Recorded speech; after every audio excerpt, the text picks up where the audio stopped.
Hey everybody, I'm John and welcome to my channel. So I'm going to show you how to make a depression cake that does not use any eggs or any milk, because I know with today's times it's very hard to come by with some of those, and if you are on quarantine like a lot of us are and we're trying to try new things and you have a birthday coming up, this is something you can make. Or if you have kids and you don't have eggs, this is a batter that they can eat and you're not going to be too upset about.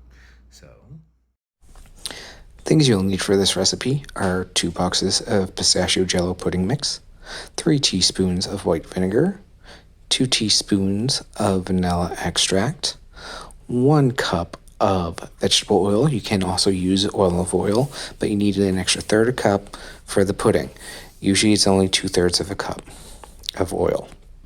Now, for dry ingredients, you need 1 teaspoon salt, 1 teaspoon baking powder, 1 teaspoon baking soda, 2 cups of sugar, and I'm using cake flour, but you can use all-purpose flour. That's 3.5 cups. For chocolate, take out a 1/2 cup flour, add a 1/2 cup cocoa. I'm using a bundt pan. Now, I have used this for other birthday cakes, including wedding cakes. The jello pudding for this recipe will be actually making it more like a pound cake, so keep that in mind. You also need 2 cups of ice-cold water. So, hope you enjoy, and let's start baking. To this bowl, you're going to add your flour, sugar, all your dry ingredients. So, your baking powder, baking soda, salt, and your pudding mix.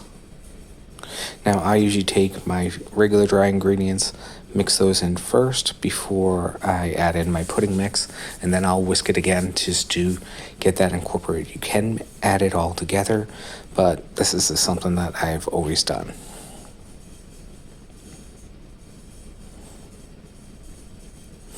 Now, you don't have to use pistachio pudding mix. You can use other flavors to give you more flavor. So I find if you're doing vanilla cake, adding a vanilla pudding mix will actually make it taste more vanilla-y. If you want to use like an almond pudding, or if you want to give it more of a nutty flavor, you can add almond extract to this extract.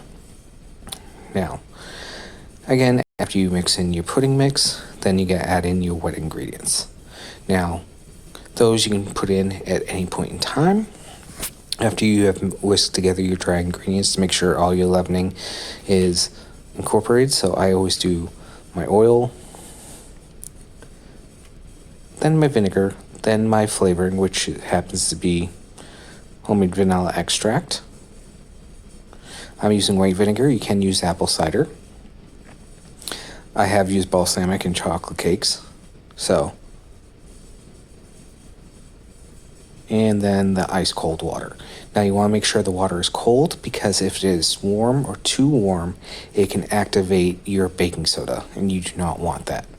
Now, you want to mix until it's the consistency of pancake batter, so a little lumpy, because the lumps will cook off. You do not have to worry about, oh my god, my cake mix has lumps.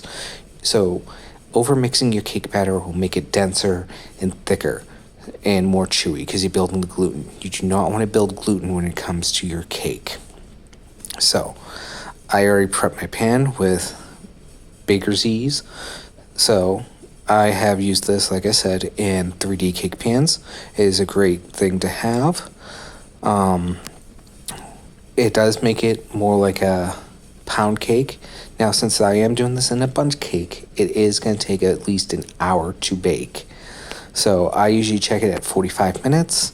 I usually do a spring test, but if you insert a toothpick or skewer and it comes out with clean or to a couple little crumbs on it, then it's done.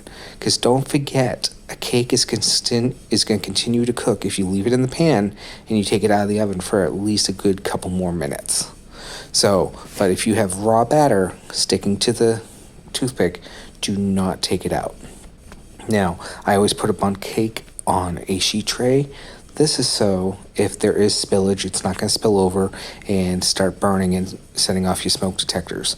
I'm going to show you a pan over here, which is the Pillsbury Doughboy. That's been in my family for years, so you can't get it anymore. But I have used the same batter in 3D pans. I've also used it in tiered wedding cakes.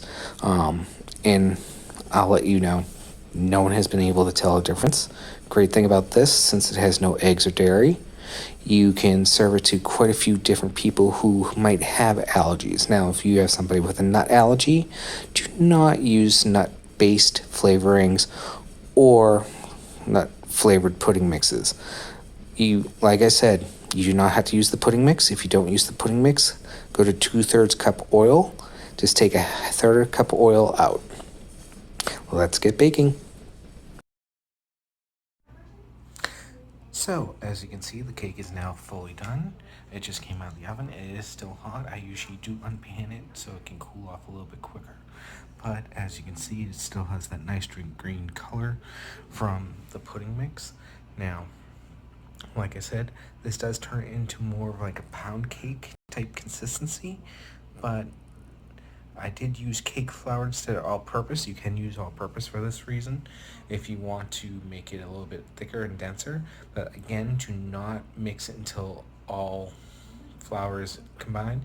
You want to mix it until it's like a pancake batter.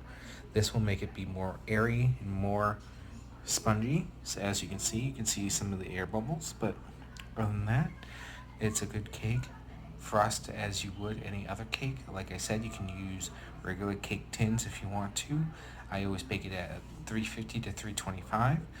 This did take over an hour to cook for a bundt pan. So do understand, if you do use a bundt pan, it is going to take up to an hour to cook. So have a good day. As you can see, a nice little slice section, or cross section as Babish would say. But as you can see, nice good green color. So let's try it.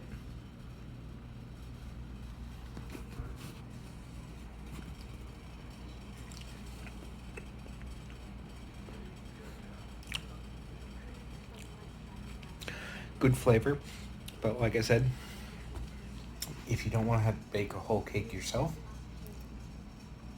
you can use one box of yellow cake mix or white cake mix with the box of pudding. With this, not bad flavor, but probably should use 2 boxes of the pudding mix.